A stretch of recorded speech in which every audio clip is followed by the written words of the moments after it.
Okay, well, welcome everybody. I think we're going to start. There are still people joining, but I think just to be mindful of those who have joined on time, I think let's start. I'm going to first hand over to Agnes from UN Women, who's going to open and welcome us formally, and then I'll introduce our speakers. Agnes, are you there? I am. Thanks, Colin. Thank Fantastic. you so much. Can you hear me? We can hear you, Agnes. Thank you. Thank you so much, Colin. And thank you, colleagues who've joined in. Just a few remarks from UN Women South Africa multi-country office.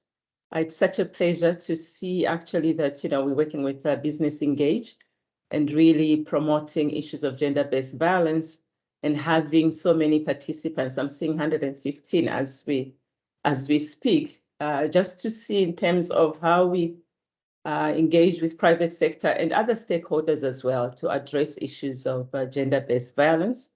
As most of you might know, the Secretary General actually launched the Unite campaign to end violence against women in 2008. And that call for action just calls on every stakeholder to be involved, to support networks that are working on gender-based violence, to get involved as private company themselves, because it does affect their bottom line, as we're going to hear from the professor later on. So in terms of how we even address it here in South Africa, especially because the rate of GBV is extremely high.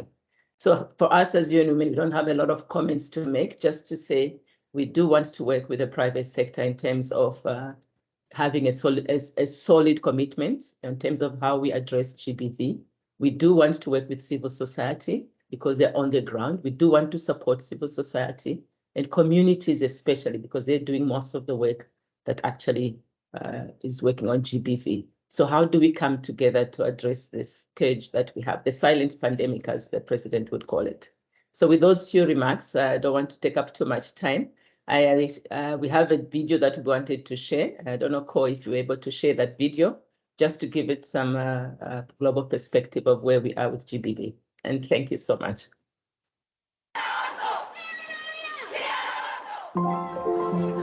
In the quest for gender equality, it feels as though every step forward is followed by 2 steps back.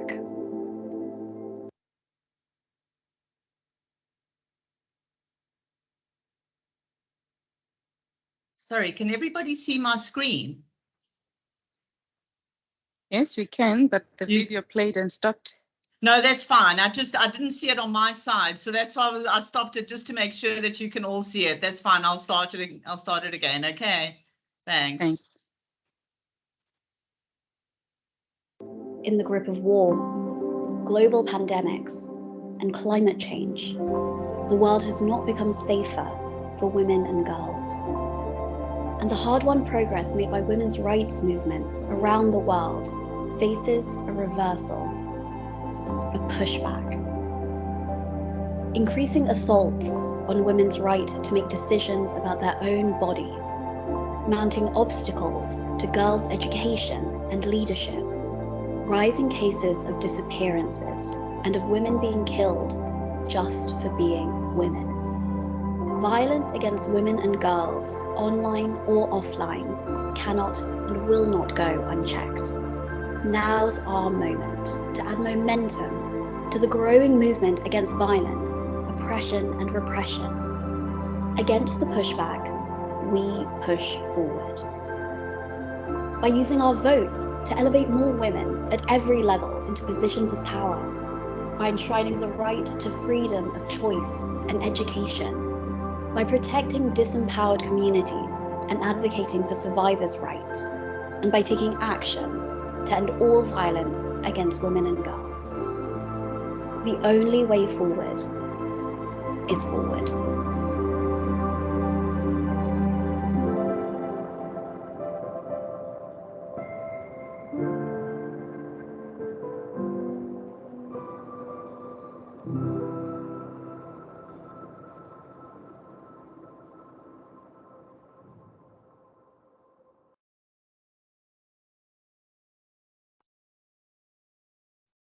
Fantastic. So thanks, Agnes, for opening and welcoming everybody to this session. We've got two wonderful speakers that are involved in pushing back on gender-based violence this morning. I'm going to introduce Professor Tshwane. Introducing Omogolo. I do see you online, Omogolo, so thanks so much for joining us too. Tshwane, are you there? I am here. Fantastic, super. Thanks so much for joining us, Tshwane. So Professor Tshwane Davis is with UJ. She's known as a gender-based violence and gender identity activist, lecturing undergraduate and postgraduate modules at the Department of Strategic Communication at UJ. Tshwane, I'm going to hand over to you, and thank you so much once again for joining us. Take us forward. Thank you so much. Let's get my dog. I've got a new puppy, sorry, and this puppy. That's fine. So thank you so much for this invitation. I really appreciate it because, as you say rightly, Colleen, the only way forward, like we saw in the video, is doing it together. We need to move forward together, and I'm very grateful for this opportunity to share the work we have done this year. Where we come from, let me just sketch a little bit of context because I want to tell you about the research we have done and the findings of the research that are very important for the business network to be aware of these findings. So it started off when I became a gender-based violence activist in 2013 when my students did a project and I came across the phenomenon of child rape, which for me is one of the worst kind of gender-based violence. And I wasn't aware of that. I wasn't actually even aware of the scope and extent of gender-based violence at that time. But since that project, the students enlightened me and it opened my mind and I became an activist. And this is now what I do. It's my quest to make a change in terms of gender-based violence. For those of you who don't know, just maybe a couple of facts. South Africa's intimate partner violence rate 5 times higher than the global average. In some studies in Gauteng have showed 7 out of 10 women experience some kind of gender-based violence in their lifetime. Personally, I've experienced it in my childhood, a form of domestic violence, and in my adulthood, intimate partner violence in my first marriage. So people, I didn't know at the time it was called gender-based violence. So there's a lack of knowledge about the topic, and I think there's a very much a need for education. So what we did, let's bring it to the business context. I was looking at the research done by KPMG in 2014, and in that report, they published that gender-based violence costs South Africa between 28 and 42 billion a year. So I've been citing and referring to that report, but I also found a big difficulty in getting work on gender-based violence published. Because in the mainstream social science journals, your business journals, organizational communication, strategic communication, corporate social responsibility, nowhere was gender-based violence framed within the context of business. So it was hence not surprising to me that it was unclear to the private sector what were they supposed to be doing about gender-based violence. Firstly, because it's stigmatized. Neither victims nor perpetrators want to speak about gender-based violence. People don't want others to know that they are victims or perpetrators. It is a stigmatized topic that people want to pretend is not existing. So there was no way for the average employer to guess who in their organization would probably be experiencing gender-based violence and what to do about it. It was seen as a private matter. It was seen as something that the government had to deal with, the law, police, medical research council. It was not framed as a business issue. So it took some time. I know United Nations have been very busy, women empowerment principles have been, and the World Bank, all have been pushing to say, but it is an issue that relates to inequality. Because inequality is a key driver of gender-based violence. And that message has been coming out for more than a decade, decades actually, as that been driven. But it hasn't quite connected yet to how is this now a private sector issue and how should it be addressed? How should we go about it? That conversation was never held. You know that on the 11th of March 2020, the president launched the National Strategic Plan to address gender-based violence. I'm a member of Pillar 6, I was at the presidential summit invited by the president himself, and where we engaged. But the message was clear again, that the activists were outspoken that the government wasn't doing enough, because there's a policy, there's a plan, but the execution is lacking. So I'm saying this because even the private sector felt that the government wasn't doing enough. So what we decided to do, I approached KPMG and I said, right, you've got this report published in 2014. Is there an upcoming report? Because that's now outdated information by 2020. They said to me, no, the people who did that report has since left the company. There was a lot of reshuffling. And then I said, well, can we do a report then? I had the opportunity to conduct research. We partnered with Shared Value Africa Initiative, because I found their page on the National Business Initiative, and I made contact with Tiki Barnard, who did some work with our students, because they also focus very much on changing the inequality.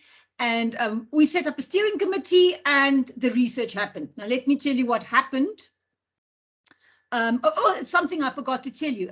Another big thing that happened at the time when the president launched the National Strategic Plan, you will know that we were in COVID.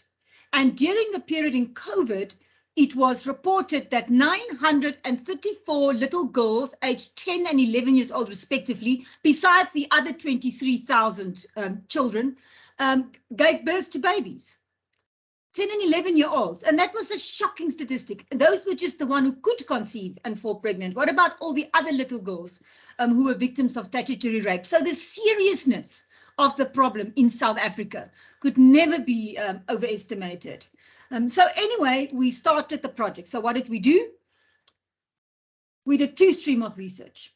The first was, we engaged with CEOs and HR directors and leaders in the private sector. And we asked them 4 questions, because remember, until I became a gender-based violence activist in 2013, I had a PhD, but I knew not much about gender-based violence at all. Facts, figures, statistics, I didn't know. So I don't think it's fair to assume that all leaders necessarily know what the statistics are regarding gender-based violence. So I had the conversation with the CEOs and I asked them the first question. What do you know about the impact of gender-based violence on the workforce locally and globally? And then obviously I listened to their responses and then I gave them the information. For example, I referred to the Tears Foundation study that I published in 2017 that showed the location of the emergency GBV calls that came in on the help at your fingertips line. And that's also maybe something you can all take a note of, help at your fingertips. It's anonymous. So what happens? The victim calls. It's automated, it's not a conversation, it's automated. You choose options. What do you need? You will say you need medical help, you need the nearest police station, or you want an agent to call you at another time. Those calls then get mapped. So it shows you what time of day was the call made, how long was the call, where was the call made from. It can be specific to an exact address. Not that that's disclosed because there's a POPIA Act, but it pinpoints exactly where the calls come from. It shows the frequency of calls, months of year. So you get all that non-personal data on that line. So I wrote a paper on that for a period of 3 to 4 years about the calls that were made. Obviously, the most calls came from Johannesburg. Tears Foundation is based in Johannesburg and the audiences, but it's across South Africa and even extending beyond the borders of South Africa. So I showed in that report that a very large majority of phone calls, emergency calls, were made from Sandton, one of the most affluent suburbs in Johannesburg, because you see there's also been a misperception that GBV occurs predominantly in lower socioeconomic classes. The reality is that because of our income disparity in this country, there is more violence in poorer communities simply because they are more.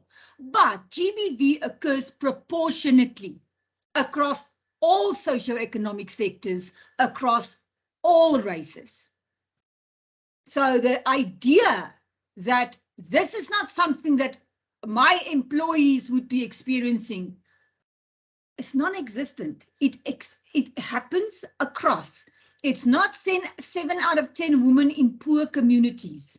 It's 7 out of 10 everywhere across Gauteng and Limpopo, particularly if I refer to the previous studies. So let's just make it clear. Gender-based violence refers to any physical, sexual, emotional, psychological, verbal, or economic abuse. There's actually there's like a wheel. I'm speaking to a professor in London from University of Western, and they did a lot of research in Canada. And in Canada, you won't believe this, they managed to get gender-based violence prevention and intervention written into Canadian Occupational Health and Safety Act. So it is law that private companies should have gender-based violence prevention and intervention programs, which is magnificent. Imagine we could achieve that in South Africa. But anyway, they did a lot of work, and they have a book. I can share it, Colleen, afterwards. I can share it with you. And it's called the Teacher's Handbook, but it alerts you to the different kinds of abuse. So just to get around this conceptualization of gender-based violence, there's a power and control wheel that they refer to. So in the first, you get physical violence and sexual violence along that, but there is a continuum. I just want to refer you to those. There's using economic abuse. For example, preventing the woman, a wife, partner, from getting or keeping a job, giving her an allowance, taking her money, not letting her know about or have access to family income. That's economic abuse. Then using coercion and threats. Making and or carrying out threats to do something to hurt her, threatening to leave her, to commit suicide, to report her to welfare, making her drop charges, making her do illegal things. Then there's using intimidation, making her afraid by using looks, actions, gestures, smashing things, destroying her property, abusing pets, displaying weapons. Then there's using emotional abuse, putting her down, making her feel bad about herself, calling her names, making her think she's crazy, playing mind games, humiliating her, and making her feel guilty. Using isolation. That means controlling what she does, who she sees and talks to, what she reads, where she goes, limiting her outside involvement, using jealousy to justify actions. Then there's minimizing, denying, and blaming, making light of the abuse and not taking her concerns about it seriously, saying the abuse didn't happen, shifting responsibility for abusive behavior, saying she caused it. And then there's using children, making her feel guilty about the children, using the children to relay messages, using visitation to harass her, threatening to take the children away. These are things that happen. And I believe that many of you in this audience can attest to these things happening. Get back to, again, South African statistics. We've got some of the highest divorce rates. On the World Happiness Index, we are country number 105, not a happy country. If you look at the SADC, South African Depression and Anxiety Group, look at the realities of people in South Africa. We are an angry, stressed out, unhappy nation in general. And this is why this research that we did was so important to me, because I believe that if we can speak out, if we can share the information, that there is progress to be made and that we can overcome this. So that is the first question I asked the CEOs, and then I provided them the information because most of them did not have the statistics. The second question I asked them was, where would you position the topic of gender-based violence in an organizational framework? Remember, I said it's not included in CSR indices or creating shared value indices or in humanities or in strategy or in corporate governance. It's not included in any of the literature. So where would they place it? The third question was, what did they think employees expect them to do, given that the topic is stigmatized, that nobody speaks out about it, nobody wants to talk about violence? What did they think the employees expected them to do? And the last question was, would they be going forward implementing any strategies to address gender-based violence going forward? So that was what I asked from CEOs. And I'll get to the findings just now. The second line of research was among employees. Employees across all sectors, generally employees in South Africa, to assess what did people generally know about gender-based violence, considering that you get about 15 to 16 types of gender-based violence? What did they know about the prevalence of all these various kinds of gender-based violence? Then we asked them what they thought about drivers of violence. Then we asked what was their perceptions about gender-based violence, and then we asked them their recommendations for how this should be addressed in South Africa using scale options of strongly disagree to strongly agree. And those findings is actually what's more important to me to share with you. But let's go first to the CEOs. And Colleen, you will give me an indication when you want me to stop, because there's a lot of information here. So firstly, with regards to the CEOs, you can imagine how difficult it was to get conversations with CEOs. But we managed to do that through a very good snowball sampling. We were supported by Shared Value Africa, and we were also supported by Tears Foundation in the snowball sampling. And we did speak to very large as well as smaller and medium companies. So the total number of employees represented and the organizations we engaged with was 789,000 employees. So it was a very good sample.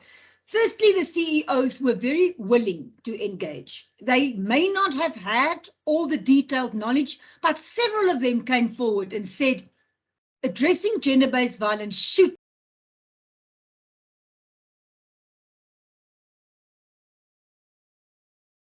significant. And remember, it's invisible, so you don't know who is affected, but the studies have shown the lack of productivity, absenteeism, SADC group. If you look on that website, most people absent from work are not sick.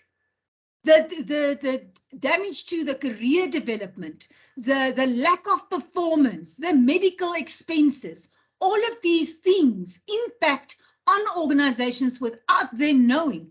There's another terrible form of gender-based violence, which is online child pornography. And how many people use work instruments to access that material? If you look at the statistics for online child pornography, it is frightening, absolutely frightening, the number of people who visit those sites and who produce that kind of material. So the CEOs were enlightened, and I did inform them of the scope and of the impact it has actually on the productivity of the company without them realizing it. Also, we raised the other aspect of employee well-being, because now I will speak to that when I talk about the survey findings and what people said that they needed. So they would have said it should be part of governance. And as you know, this research report, and I'm also happy to share, I think, Colleen, I shared it with you, but I'll share it again. This research report was endorsed by Professor Mervyn King when we launched it at the JSE. On 11 August this year, Prof. Mervyn King did the introduction and he endorsed the study. So did Dr. Phumzile Mlambo-Ngcuka, who you know very well from United Nations. She's our chancellor at UJ. She also did a video endorsement of the study. What, no, don't run away. Come here. Okay, I think somebody's microphone is not up. Anyway, I'll find it and put it on silent. Sorry, Connie. No problem. So the CEOs, right? Question number 2, right? They will think it should fit within governance, within strategy, within employee well-being, within HR. They said that it belongs there. Several of them said that. Then the third question: what did they think the employees expect? That was I don't know. Not too sure, because now remember, we're sitting in a situation where we know what the facts and figures are. We've got research showing us the facts, but nobody can see who's the victim or perpetrator in the company. So there was this, we don't know what people expect. People don't want to talk about this. I also remember that I was in a talk show with Gareth Cliff, and he took me on and he said to me, why must we always make things political? Business is there to make money. It serves the economy. So why must we bring in politics and say gender-based violence is now also the private sector's responsibility? They've already got enough responsibilities. And my answer was, look, your success of your organization is determined by the performance of your employees, the happiness of your employees. If you look at South Africa, if you're either a victim or a perpetrator, or you're acquainted to a victim or perpetrator, or you're familiar with a victim or perpetrator, there are very few people in this country who have not experienced some kind of gender-based violence in their lifetime. That's the reality. And if you look at a number of programs that are active at the moment, look, like I said, I serve on committees and I'm involved in many bodies, and I engage with HSRC and the MRC via the National Strategic Plan. And so I know of a lot of work that's going on, and there's a tremendous amount of work being done, but it's siloed still. It's still not coming together because there is still a competitiveness about data and information, and people hold on to things and they keep quiet what they're doing. It's not out there enough. So that's the purpose of trying to foster more collaboration through the National Strategic Plan so that there can be more transparency in terms of the work that is being done, the programs that are running. And not to criticize, I've been on television saying this as well. It's no point criticizing the private sector and say, what, you're not doing anything or you should be doing something. It's a matter of assisting, saying, okay, what can we do to help you? How can we collaborate so that it happens? And the answer was actually quite simple, also to the CEOs, as a good start. What do we do as a good start? And that came from, and in the last plan, the strategy, the question about the strategy, they all said that they would be addressing it going forward. So let's look at what employees said. Firstly, before I get to what must be done, let me tell you what employees said. Firstly, employees were very much aware of all the different kinds of gender-based violence happening in our country and the prevalence of it. They were very much aware, including child sexual abuse, domestic violence, intimate partner violence, and the various other kinds of violence. They were very much aware of the prevalence of these kinds of violence.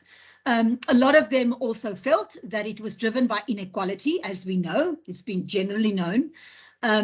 They also felt very strongly about the fact that it should be addressed in the workplace, because that is where most people can be reached. And what they asked for education.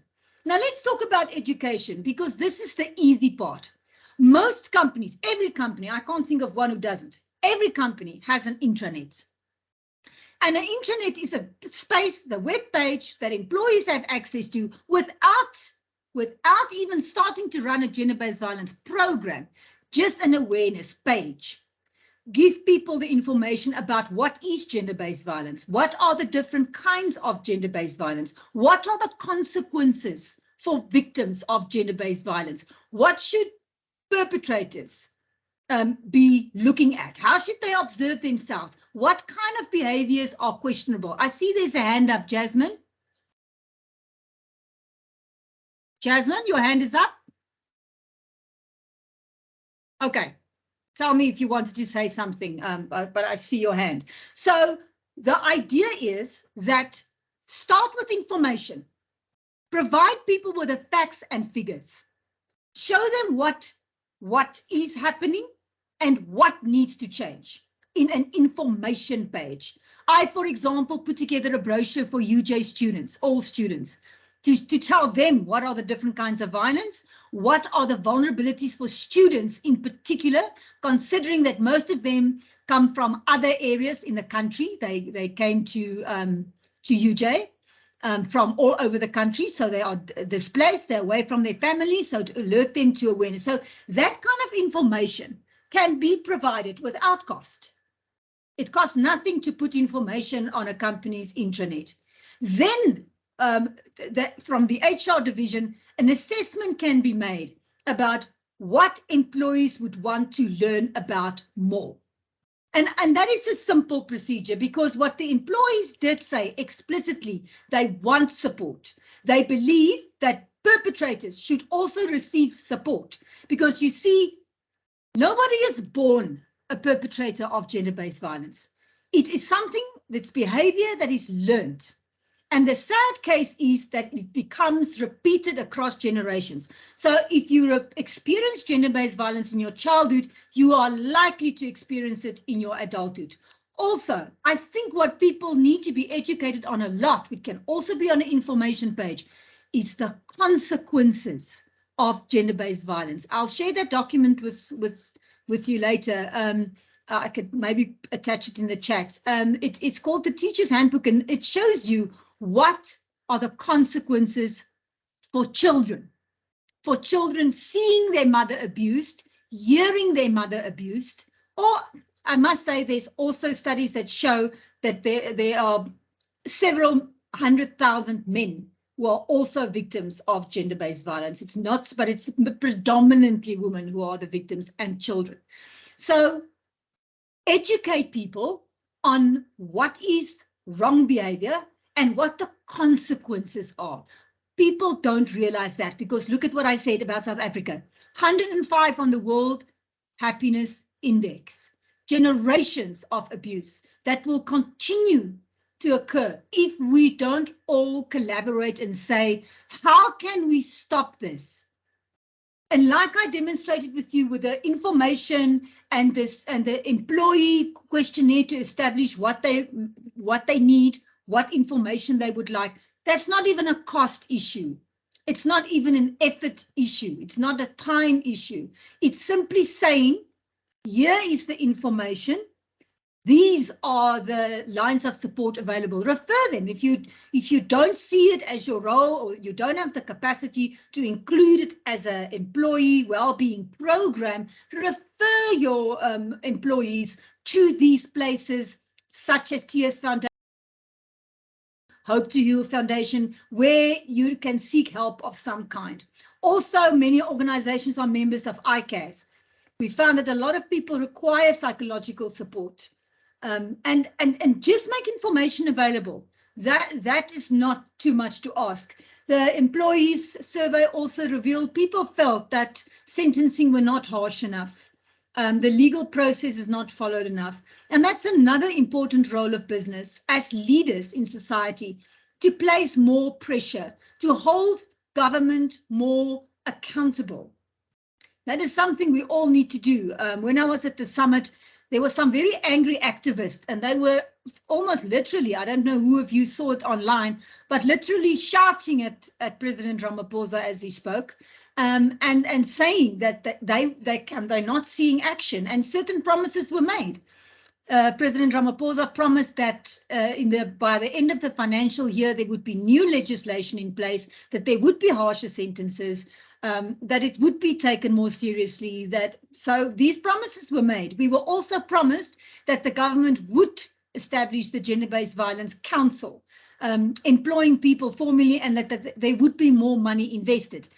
And that's always an issue, unfortunately. When it comes to business, it's always saying they want the private sector to pay money. You'll remember that 2019 total shutdown where more than 10,000 people marched to the JSE, and they wanted to demand that the private sector gives 2% of their annual turnover amount to contribute towards gender-based violence. I don't think that was a good approach, and I don't think that's a realistic expectation, but there needs to be some more collaboration, that businesses actually work together and say, right, this is what we know, this is what we're going to share with our employees, and then we're going to be open to their suggestions so that we can address it collaboratively with government, with non-government, with health, with social development, with all the parties involved, with business engage and all the private sector organizations. There had been great leadership.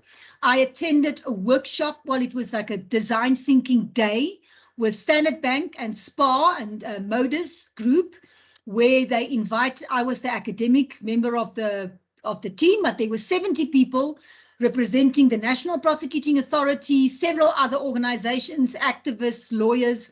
We were there in design thinking teams, and we were all talking about finding solutions to address gender-based violence. And that was great leadership on the part of Standard Bank, SPAR and Modus Group. So these kind of things can happen. And I would encourage the private sector, actually, all of you present here, to look at ways that we can work together. I'm at University of Johannesburg. I'm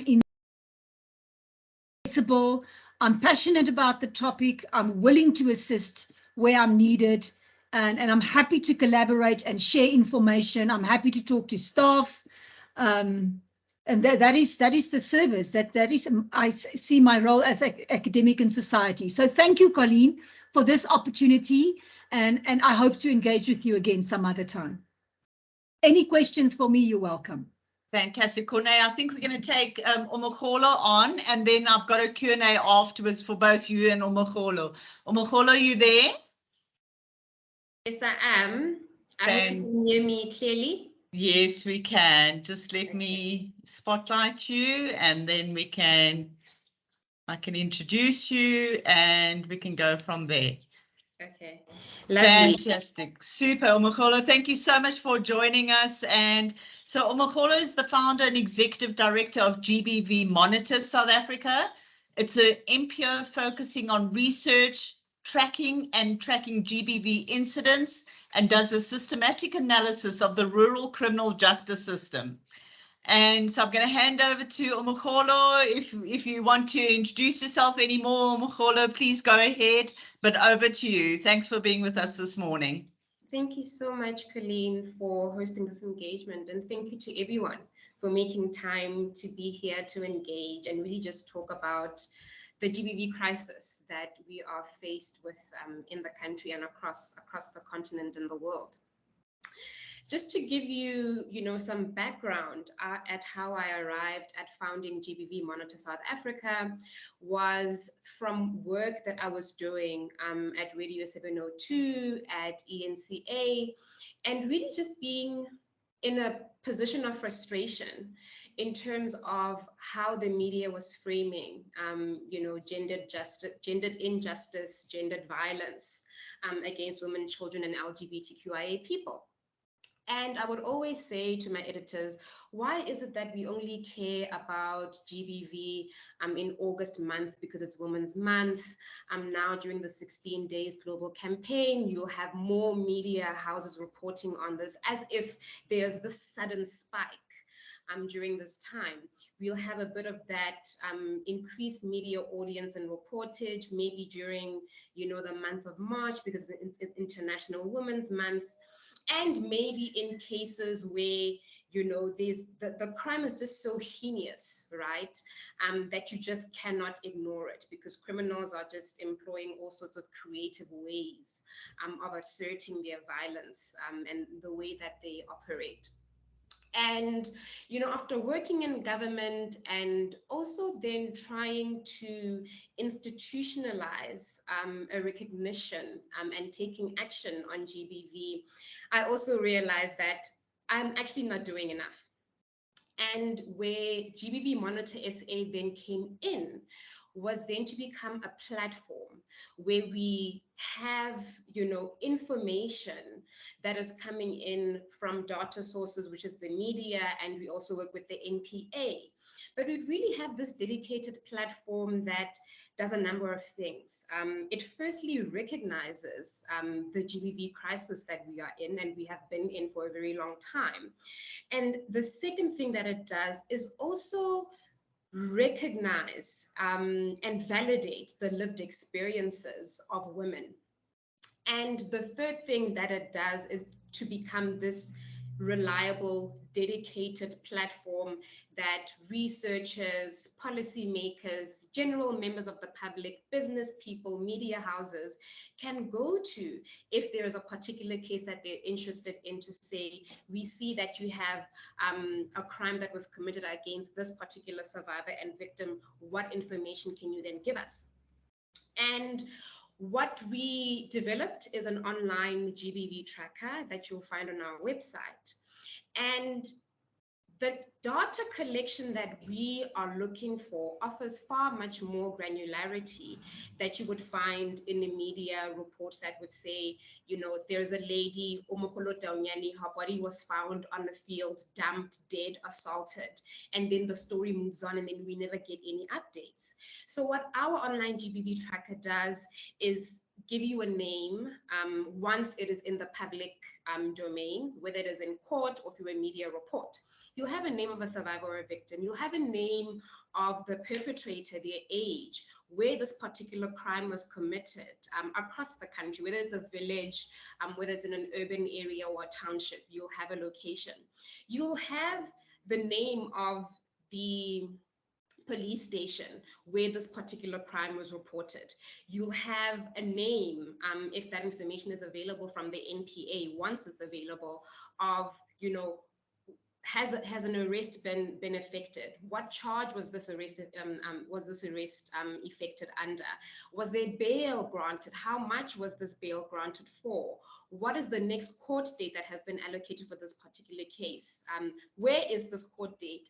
And who the presiding officer would be for that particular case. And then you would then have a prosecution status. So whether there's a delay in that particular case, when it goes to trial, you would get an update. When there is a verdict, when there's a delay, a postponement, all that information would be available per case. Now, it is a big and ambitious mission that we have, set ourselves on, because there will obviously be challenges to doing this kind of work. It was important for us to have a partnership with the NPA, because all the information that we would be looking for would be in their hands. They would have that information.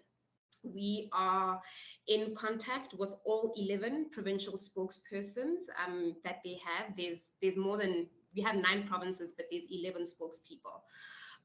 So, their work is already quite demanding, but we do try to make, as regular contact as we can possibly get, so that we can update our tracker. But having those updates does prove a challenge, but it also speaks to the fact that the wheels of justice take very long to turn. And what I will then speak to are really two issues, which is agenda setting, and that's part of what we do, because our agenda is GBV, gender injustice, gender equality, and really advocating for better social outcomes for women, young girls, and queer people. And the second issue that we will also I will speak to, rather, I'm so used to saying we, because we work in the civil society space.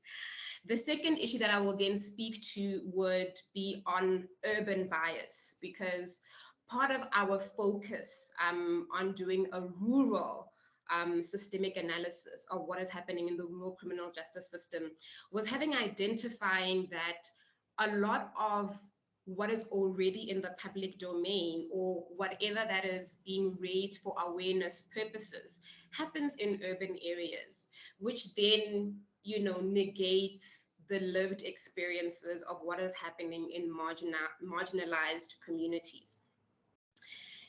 And in terms of agenda setting, it was important, that we really go back to the etymology, the base of what agenda setting means. And this was in 1841, when an essayist, a Scottish historian and essayist, Thomas Carlyle, wrote about the fourth estate. And he saw fit to attribute to the media a status and function that's instrumental to democracy. And great emphasis is placed upon the media and journalism scholars to locate themselves within the context of being purveyors of truth. And this responsibility is placed upon media practitioners across all mediums. It's an undeniable fact that the media has power and influence to shape public perception, building narratives, and to create or challenge hegemony. We have examples of that. South Africa's apartheid genocide was sustained by excessive media censorship to misinform both Black and white South Africans in motivating for the separate development policy and legislation. And what we saw in the COVID-19 pandemic was that it brought with it a phenomenon where the news cycle focused on a rolling 24-hour basis coverage of the COVID-19 pandemic locally and across the globe. And there are 2 incidents that disrupted this 24-hour rolling coverage. The first was the murder of George Floyd, the man in the United States, while he was murdered in police custody in Minnesota in May 2022. And the second incident that disrupted this 24-hour coverage was the assault, the sexual assault of a 2-year-old girl who was in an isolation facility at George Mukari Hospital in Tshwane, right here in Pretoria. And, you know, the misfortune that had befallen this toddler and her family brought back into focus gender-based violence, embedded itself in the media audience and focus. And now we started hearing about the president talking about the second pandemic, as if, you know, GBV suddenly was this pandemic that didn't exist all these years before. And when we speak about agenda setting, and this is what we are doing, it was really important that we create this platform that brings into focus daily what is happening in the lives of women and the kind of challenges that they're faced with. And in terms of urban bias, so currently we have 150 incidents that we've been tracking since May 2020. And part of what we were observing at the time was that there are 4 incidents of GBV that garnered, you know, sustained public interest and media attention in recent years. The first was the murder of Tshwane. She was 22 years old at the time, and her body was set alight by her partner, Sandile Manzu, in 2017. The second incident that, you know, really owned the public narrative was the rape and murder of 19-year-old University of Cape Town student, eNews. She went to a post office and never came out. She died there while she was collecting a parcel, and this was in 2019. And the third one that we looked at was the death of a visibly pregnant 28-year-old Tshwane, and this was when she was shot and hung on a tree by a hitman who was hired by her then partner, Ntutu Koshoba. And then the fourth one that we looked at is the mutilation and death of another student, a 23-year-old University of Fort Hare law student, Nosicelo Mtebeni. Her body was cut up into pieces. It was found in a suitcase that her partner as well had left on a sidewalk a couple of kilometers away from her residence. And the common thread that we found in these 4 incidents is that, number one, all these women are Black. They are all under the age of 30 years. Their deaths occurred in urban areas, Johannesburg, Cape Town, and Roodepoort in East London. The details of their killing can, at the very least, be described as repulsive. They were in apparently safe areas in the moments preceding their deaths. Their deaths also sparked social media hashtags such as #MenAreTrash, Am I Next, Justice for Tshwane, Justice for Nosicelo. And they really did receive a disproportionate amount of media attention in comparison to other instances of GBV. And, you know, my considered view is that in these instances, the media has given, you know, has had an urban bias in its GBV reported. With these above mentioned women that I've already spoken to, you know, they had this incredible focus on what was happening. We, for the first time, knew when there was a postponement. We knew when Ntutu Koshoba would be going to court. We would be following the court proceedings. The same with what happened with, you know, Cheryl Zondi as well, and Pastor Omotoso. And really, this is because of their positionality in society in terms of where they reside, their social class, their access to resources.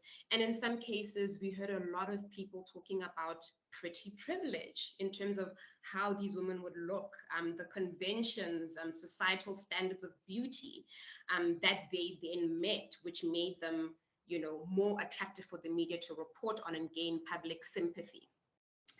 And, you know, at the same time, we can't ignore the limited resources that newsrooms are currently faced with. At the end of the day, it is about financial interest. They need to balance, a set of choices in terms of, do we have a dedicated GBV desk where there's a particular reporter who focuses on GBV incidents, or do we simply leave it as this thing that is a spike or an event that happens? I mean, we just saw recently with the man who has been arrested, a young man, 21 years old, who has raped and killed a number of women who are known or suspected to be sexual sex workers in a warehouse in Johannesburg CBD. So we know for a fact that this is what is happening every day. But we also know that the stats don't always, depict reality. When we look at the recent crime statistics report, we have over 10,000 rapes that have been reported to SAPS, right? But we also know that there's a high underreportage. We know that there's, lack of public trust in police officers in the criminal justice system.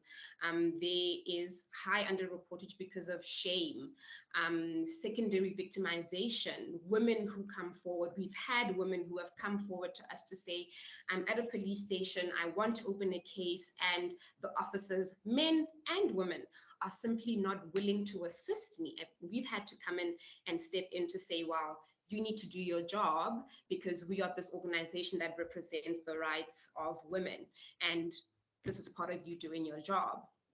But when we go back to the statistics, we also need to shine a bit of light or to highlight the nuance of these statistics. They're not just numbers, they are people.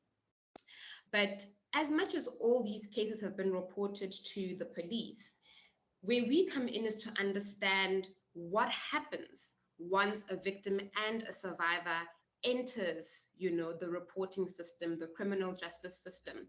At what point are they deciding to opt out of the system? Because we know that we have a high attrition rate.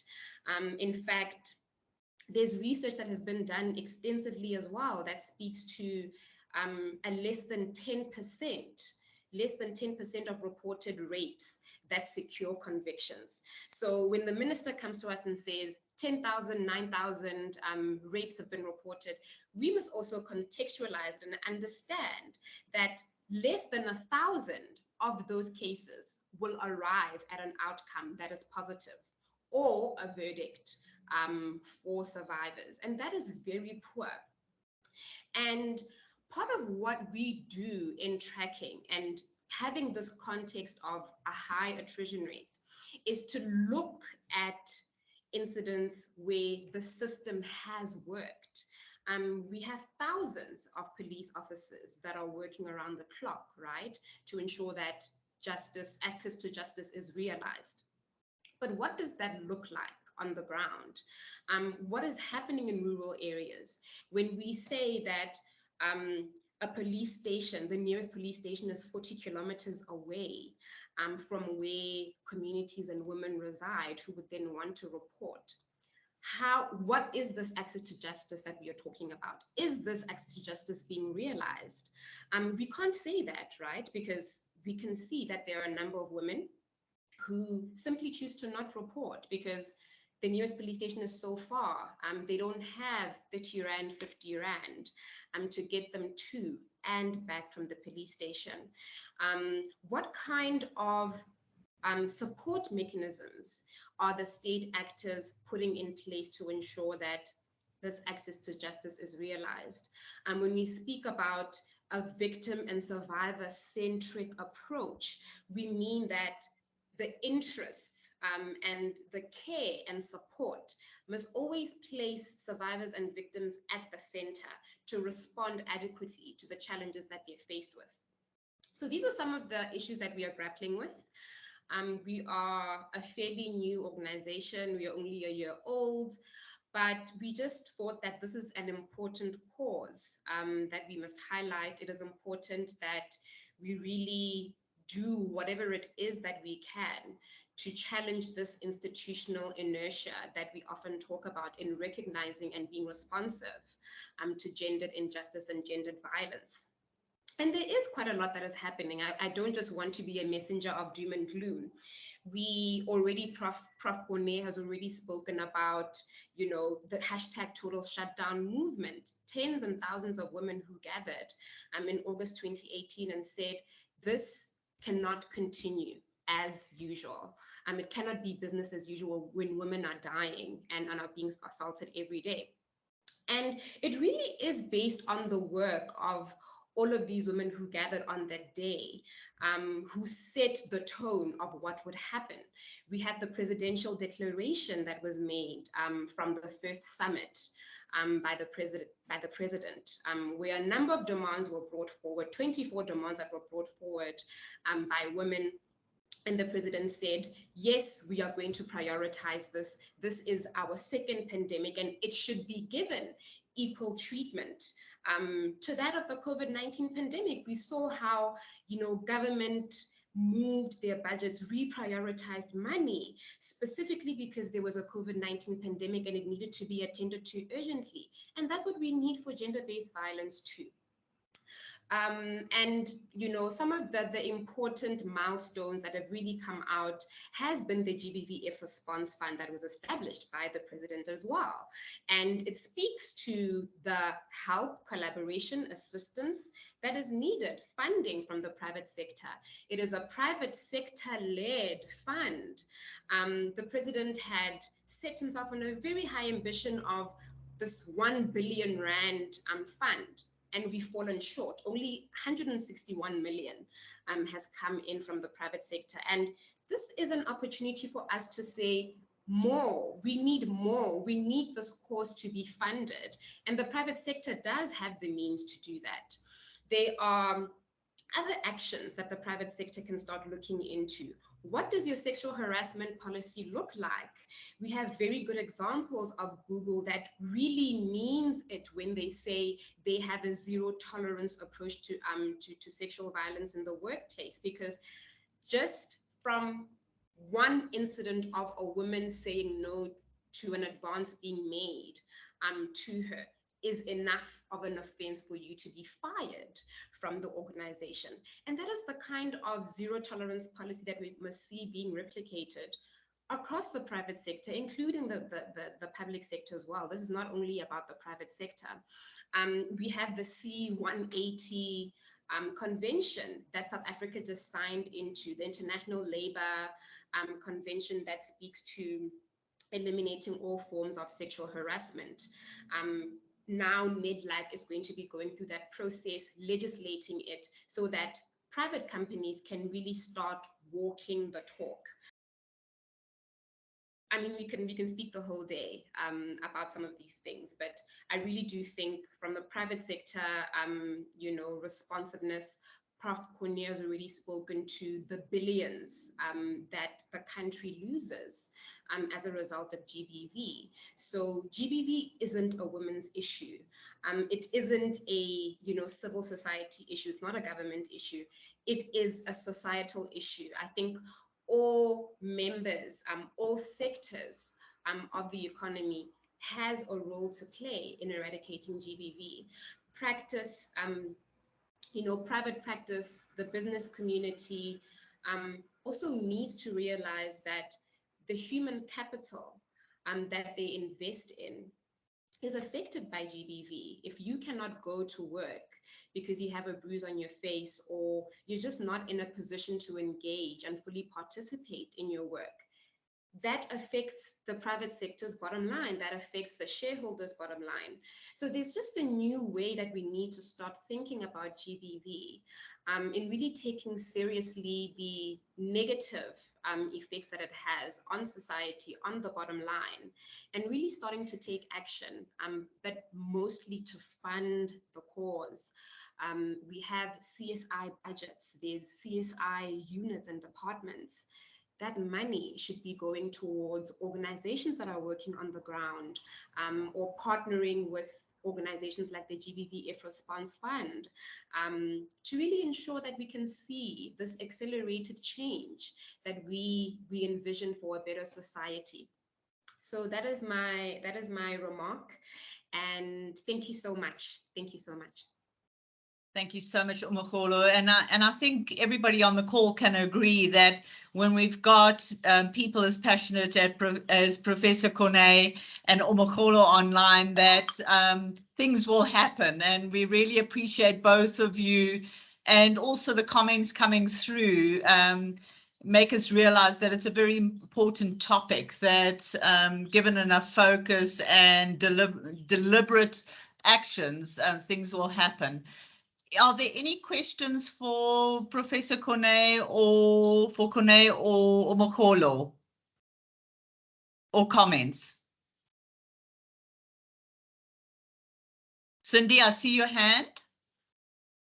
Yes. My question is, why don't we have privatized clinics for rape victims?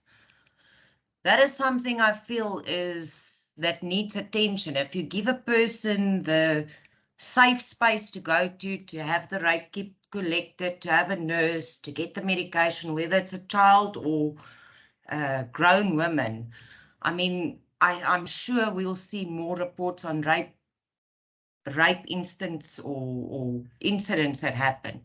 I don't understand why the government don't allow us to have a privatized clinic. Is that something that we can up and use to assist people in the areas, or what is the legalities around that? Omogolo, do you want to answer that first? I was about to ask you the same question, but I'll take a bite as well. Thank you for that question. So what I do know is that Netcare has raised their hand to say that they will avail their resources. So if members of the community come forward, if someone goes into their hospital and says they need help, that help will be given to them without any charge. So that is an example of a private-public partnership. I'm not sure about the other hospital groups, but I can speak on Netcare. But you're right, this is an important intervention that we need. I mean, we currently have 61 Thuthuzela care centers across the country, which 62, thank you, Prof. We had a new one earlier this week, You're right. I mean, only 62 to serve the entire country when, you know, survivors need assistance, and it's just not enough. So it would be great to see more hospital groups, because they're better resourced, right, than what the public institutions have. It would be really nice to have more of these hospital groups joining to say, these are our facilities, this is what we have, these are the resources that we have, and this is how we can partner so that we can have, you know, more of these issues being reported, assistance being offered to those who need it. More of those partnerships are needed.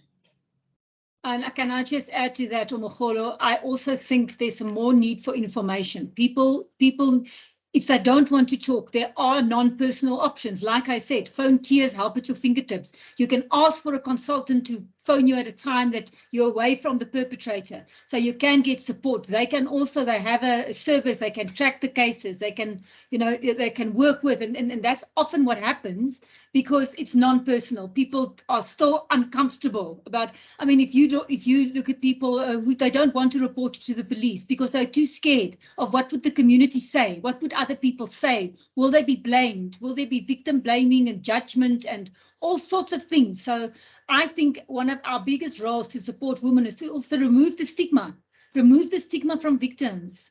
And then, all right, we don't have nearly enough facilities for people to go to yet. We also don't have enough places of safety. You will find it hard, for example, especially for women in the north, there's no place of safety to go to. And often people don't want families to know because, again, of stigma. So that is something we need to overcome.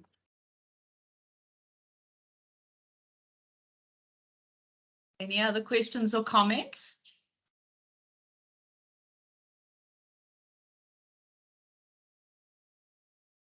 No?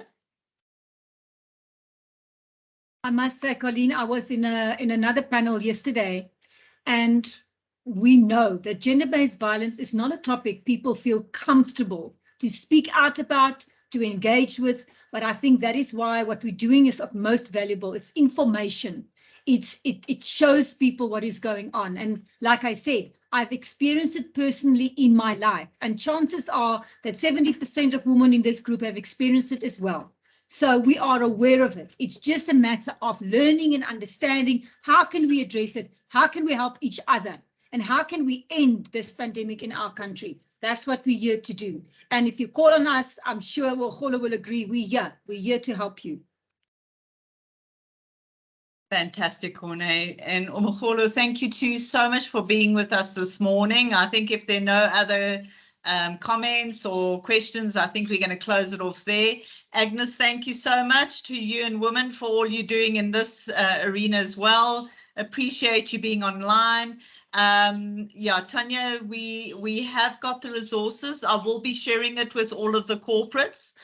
So just reach out to whoever you got the email from, and they'll be able to share it with the individuals within their corporates. I mean, I see Joe's online and there are various representatives from all the corporates. So just reach out to them. I will be distributing those today. Okay. But thank you too so much for being with us this morning. Really appreciate it. You know, just sharing your knowledge and your passion, and really appreciate you too and the work you're doing in this space. Everybody else, thank you so much. Have such a thanks. Colleen, you will share the documents with everybody that I mailed with you. Great. Yes, I will do. Thanks so much. Thanks everybody for joining us. Have an awesome day. Thank you. Bye. Thanks so much. Bye now. Bye. Bye. Bye.